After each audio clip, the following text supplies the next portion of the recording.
Numbers chapter 21. When the Canaanite king of Arad, who lived in the Negev, heard that Israel was coming along the road to Atharim, he attacked Israel and captured some prisoners. So Israel made a vow to the Lord, "If you will deliver this people into our hands, we will devote their cities to destruction." And the Lord heard Israel's plea and delivered up the Canaanites. Israel devoted them and their cities to destruction, so they named the place Hormah. Then they set out from Mount Hor along the route to the Red Sea in order to bypass the land of Edom. But the people grew impatient on the journey and spoke against God and against Moses. "Why have you led us up out of Egypt to die in the wilderness? There is no bread or water, and we detest this wretched food." So the Lord sent venomous snakes among the people, and many of the Israelites were bitten and died. Then the people came to Moses and said, "We have sinned by speaking against the Lord and against you. Intercede with the Lord so he will take the snakes away from us." So Moses interceded for the people. Then the Lord said to Moses, "Make a fiery serpent and mount it on a pole.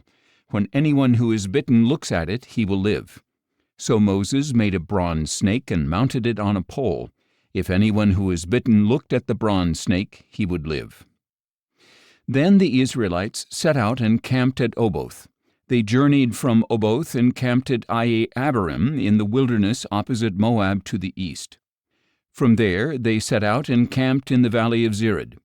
From there they moved on and camped on the other side of the Arnon in the wilderness that extends into the Amorite territory.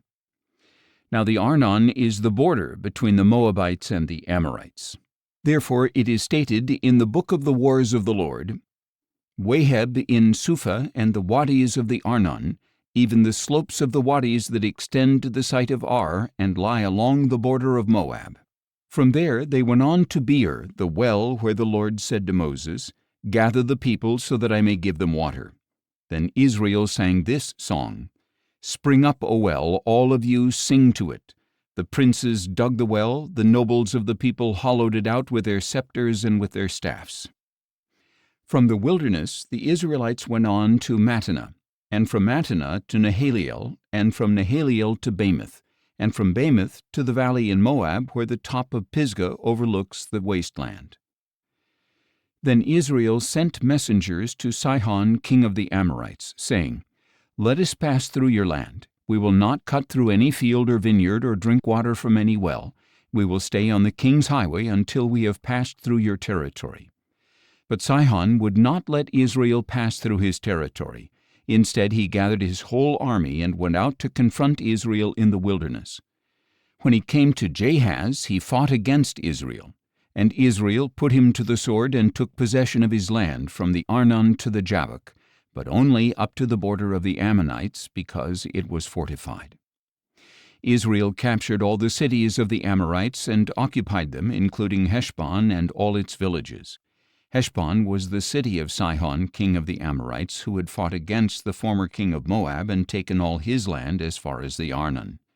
That is why the poets say, "Come to Heshbon, let it be rebuilt, let the city of Sihon be restored. For a fire went out from Heshbon, a blaze from the city of Sihon. It consumed Ar of Moab, the rulers of Arnon's heights.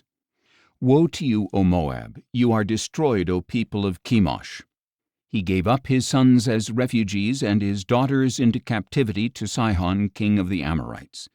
But we have overthrown them. Heshbon is destroyed as far as Dibon.